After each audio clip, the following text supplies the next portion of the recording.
Personnellement, je suis choqué qu'on puisse mourir à 17 ans à la suite d'un contrôle de police, même si on a un casier judiciaire.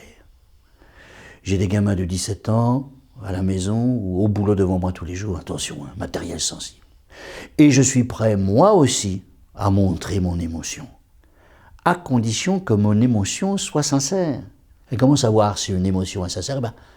Quand elle n'est pas sélective.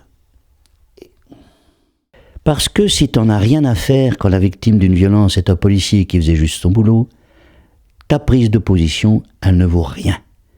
Si t'en as rien à faire quand la victime est un ado qui n'est pas de ta communauté, comme le petit qui vient de mourir poignardé à Châteauroux, ton émotion d'avant, elle pue. Elle pue le préjugé. Elle était sélective. Quand les victimes sont des personnes âgées, des gens tranquilles, des jeunes sans problème, c'est moins grave, c'est ça? Tu veux te mobiliser? Bravo.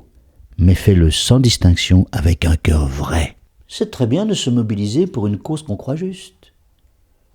Car c'est de l'indifférence que le monde crève à petit feu. Mais moi je crois que je préfère encore l'indifférence à la mauvaise foi, à l'émotion partisane, à la mobilisation communautariste, à l'empathie sélective. Les émotions sélectives, ce sont des émotions sur commande, en toc, avec une arrière-pensée. Ce ne sont pas des émotions, mais des calculs.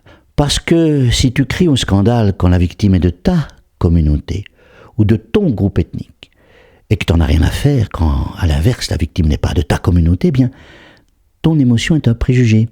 Et fais de toi un raciste, exactement semblable à la personne que tu critiques.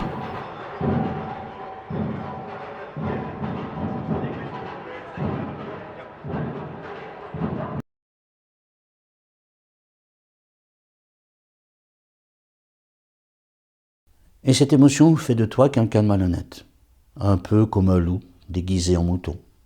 Alors n'oublie pas, le dernier qui part,